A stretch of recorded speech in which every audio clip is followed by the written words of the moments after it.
một ngày 20 móng hoặc 30, 20 móng hoặc 30 móng.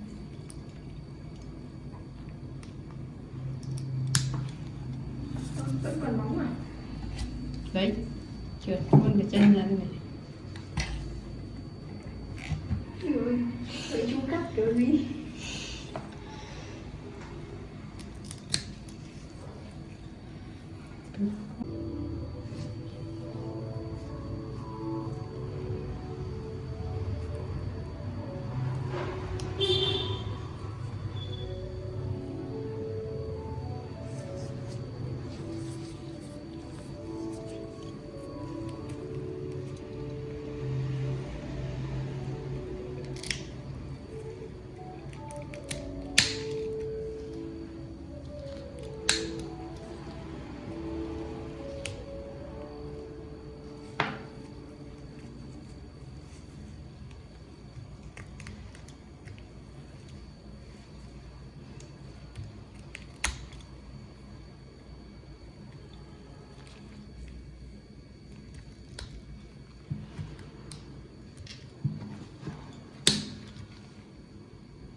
Thì xong rồi lấy nước làm canh hả? Không sao lau đổ vào làm canh đi. Thế ra rồi. 11:30. 1:30 bên đây. Nhanh lên mẹ còn chân nữa là nghiêng canh.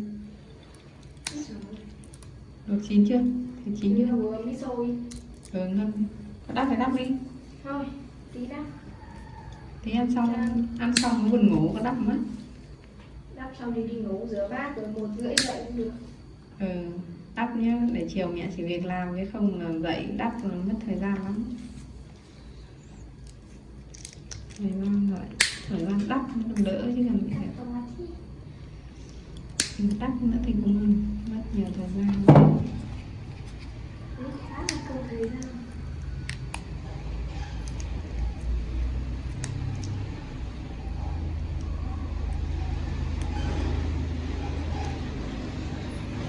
Câu cho nó đủ thời gian nhưng mà chứ còn cắt thì nó bố chưa về không? Chưa hay về. Nhìn các thứ thạch cả nhà có sao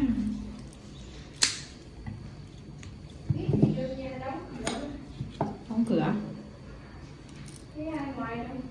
Dạ.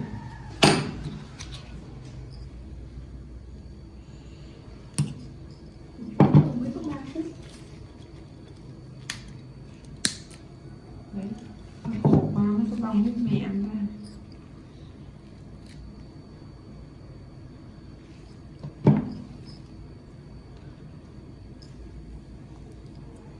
Như kiểu nó dính lắm.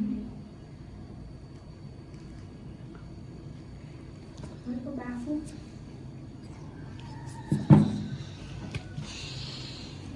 Cắt thôi mới biết.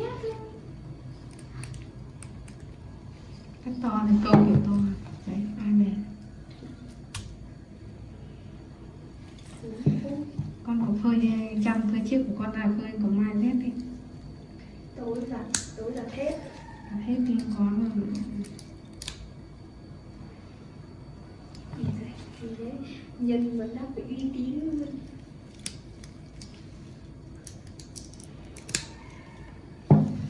Hôm sau cắt thì with a sunscreen for maximum sun protection and anti-aging benefits. So antioxidants like vitamin C cannot take the place of sunscreen, but they can boost your overall sun protection.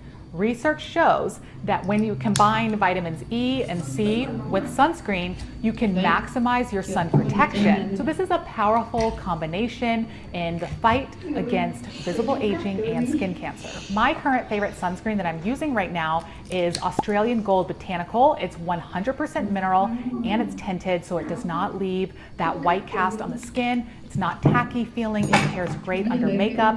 So I'm using that a ton right now, and my patients are loving that sunscreen as well. So check it out, I'm linking that below. Here is what to avoid pairing with your vitamin C product. First is retinol or any retinoid type of product. Do not use these at the same time. You definitely want to separate these two products. One you use in the morning, which is the vitamin C, and the other, the retinoid product, you want to use that at night. And I always say use vitamin C in the morning instead of nighttime because you will get the full antioxidant benefits from sun exposure when you use it in your daytime routine. Also, do not use this product with benzoyl peroxide because benzoyl peroxide can oxidize other ingredients. So it's best not to apply this alongside vitamin C. If you are using benzoyl peroxide in your routine for acne, talk to your dermatologist about how to best incorporate vitamin C safely and effectively. This is how you will incorporate vitamin C into your routine, exactly what step you should be using it. In the morning. Tối nay mẹ lại cần phải vào chỗ óc cũng biết vắn. Kệ, bảo nhau việc.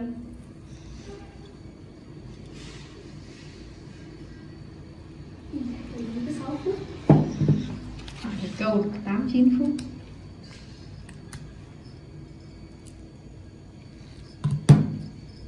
Tính rồi. Chị Thủy chị nấu luôn.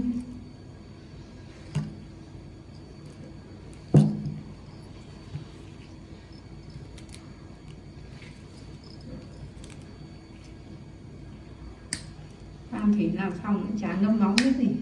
Để khô đay khô lát các bạn. Con vớt đây cho nó khô tí mà đắp con. Vớt ra 9 cái. Thủy nó chưa mài đúng không? Ơ sao qua tú qua mẹ thấy nó mài rồi. Mày rồi, lát biết rồi. Mài có 9 cái á? Không. Đủ 9 cái rồi, lấy cái trắng đấy. Còn để đấy con nó khô hết máu nữa. Đấy mẹ xịt con phò rồi này. Tí mẹ phải đổ cái gói con phò vào cái lọ này. Lẫn mùi nước hoa này. Cái nước hoa này không ăn thua, tí nó bay luôn.